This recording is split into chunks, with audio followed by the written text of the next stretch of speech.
Can you believe that it was in 1978 that we saw the first Golf here in South Africa, the Mark I? I had one of those, okay? I didn't have one in 1978. I'm not that old, thank you very much. But what I didn't know, and I really think I should have known this, is that they were assembled in South Africa, which is such a huge and amazing thing from Volkswagen. Like, I'm just like, so like, oh, it makes a Golf even more iconic for me. And it's had a big role in my life. So I had a Mark I, that was my very first car. It was absolutely falling apart, and gee whiz, that lack of power steering, you really felt it. Although you didn't know yet much about power steering. You know, that was sort of new back in the day when I first got a car. Then you fast forward to the third generation. That was, for me, the bomb. I just wanted that VR6. Do you know what I mean? 2.8 litre, 6 cylinders, like, vrapa, vrapa. I can't do it, but you get my point, right? I wanted that, and then I wanted a GTI. My father said, absolutely not. I wasn't allowed those because they'd been driven like mad. And so I had to settle for the GSX, which, by the way, I was paying for that car myself. I don't know why I was still listening to my dad, but anyways, I did. I still loved that car. I was very sad, very, very sad when I sold it, but it was just getting a bit on, you know? Now, fast forward all this time, 2013, we saw the 7th generation Golf, and then 2021 hit, and boom, 8th generation. But now, it was a tough time, guys. Tough time. Okay, I don't know if you remember, there was a pandemic. It meant that there was like delays of things. There was a semiconductor shortage. There were issues all around. And so we only got the Golf 8 GTI and the Golf R.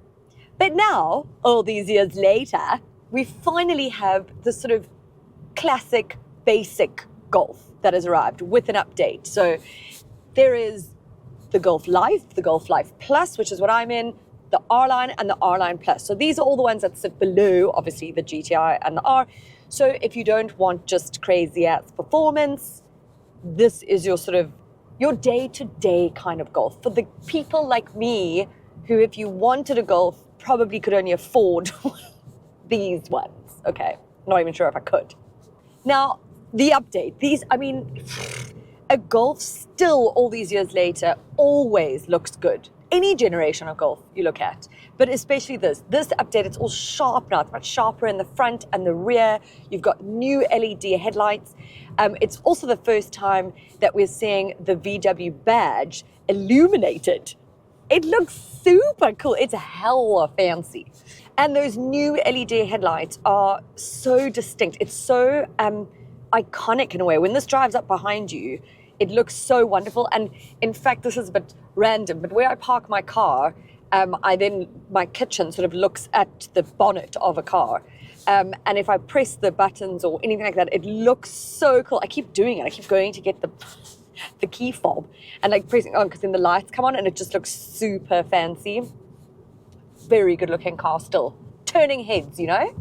But it's really the interior that wows you, okay? And especially this Life Plus. So this has got Art Velour seats. I might not be saying that right, but I'm going to say it like that anyway. Now, I hate a leather seat. If you've ever listened to any of my reviews or watched them, you'll know that I don't, okay? They burn my backside in summer and I freeze in them in winter. And they slip and slide. I just don't love them. I get that they're easier to clean, but I don't love it. These are like my ideal seat. They're flippin' comfortable, but they've got a suede here in the middle and then cloth on the side. There's like a little pleather leather jewel here. They look fantastic, but they are comfortable.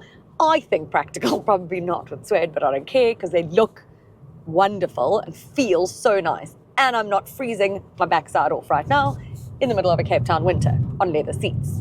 So this is the Life Plus, but it has got a couple of optional extras. But you do get this 10.3-inch touchscreen, which is probably one of the best in the business, and it has been for a long time. Like, the graphics are great, the sort of touch sensitivity is bang on, and what I love, which is something that I don't think a lot of manufacturers consider. So when you got your Android Auto on or Apple CarPlay, it's somehow always so difficult to get back to any other screen, I find. Like if you want to do anything with the settings, if you want to, whatever, even climate control, whatever.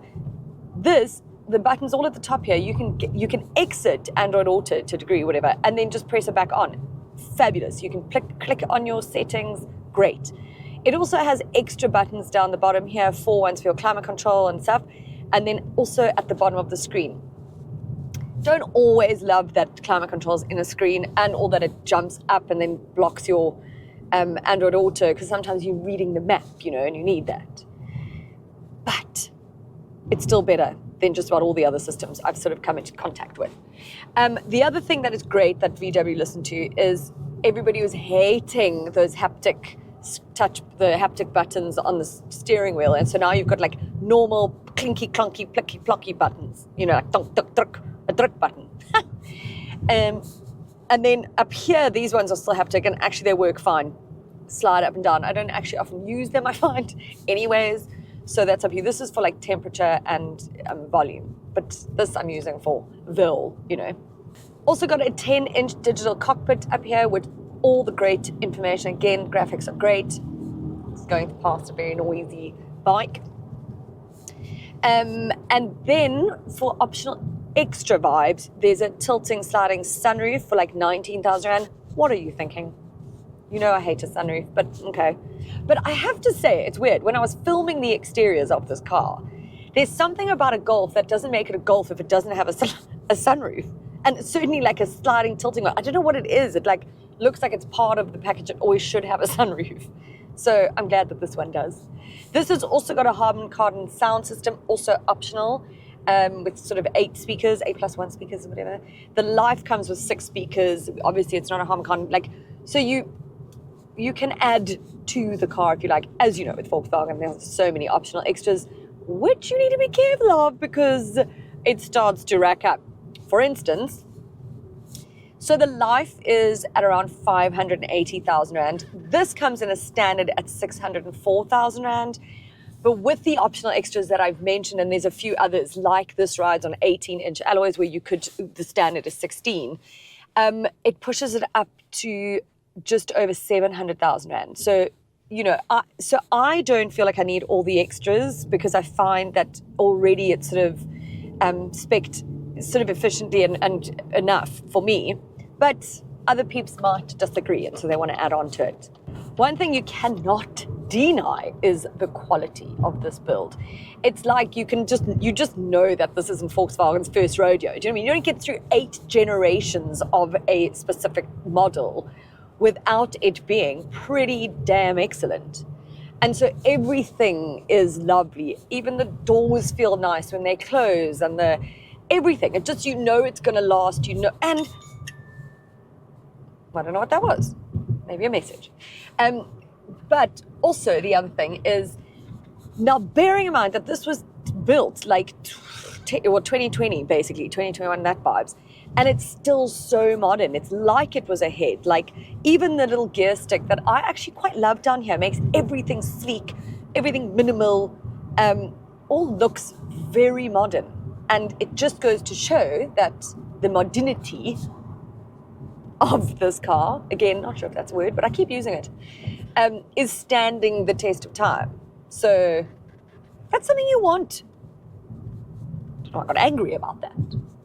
Now I'm talking about the spaciousness and the practicality of this car, because for some time we've obviously all gone like SUV, we love it. And I love an SUV, don't get me wrong, I like all the space, but sometimes we forget that these sort of hatchbacks and stuff were, like the Golf specifically was a very popular family car. I had friends who grew up like sort of in Golfs, and so they are actually very practical. This has got a 381 litre boot. It's also got a spare biscuit for you, and the boot can sort of drop and become a little bit deeper. So it is a very practical boot. It's also got a 60-40 split rear seat.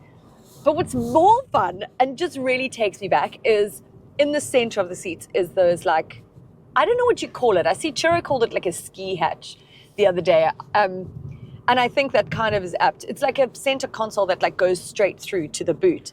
Now, I don't know how many of you did this, but when I was a kid, I can't remember what car it was that we were in. If we were traveling somewhere and my parents needed something from the boot, one of us would always open that and try and like climb through and get something. I mean, it might be a bit small, but we were small. And I find it to be again, practical, because if you've got something that you need to load in the car but don't want to affect your passengers, like skis, for instance, you can like slide them through there. It's just a fun little thing, I guess. Also nice cup holders for the rear passengers if you don't want to go right through to the boot.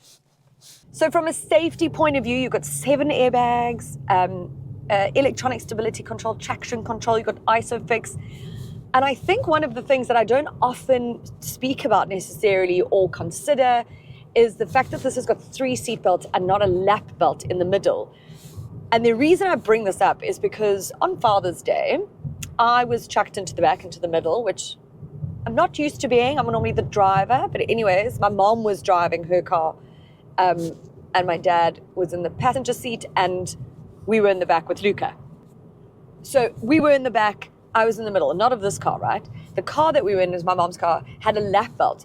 So 2 things. One, doesn't feel safe, I have to tell you. I just feel like if I crash, I'm just going to fold on over myself. But the other thing is, it's made for, clearly, a very small child because I had to suck it in to get that seatbelt into place. So having an actual proper seatbelt in the back there, I think, is key. So this is obviously not the Golf GTI, as I've mentioned, or the Golf R. So we actually, in this humble Golf, have a 1.4 TSI engine, get 110 kilowatts of power and 250 Newton meters of torque. Absolutely more than sufficient. It's mated to an 8-speed Tiptronic.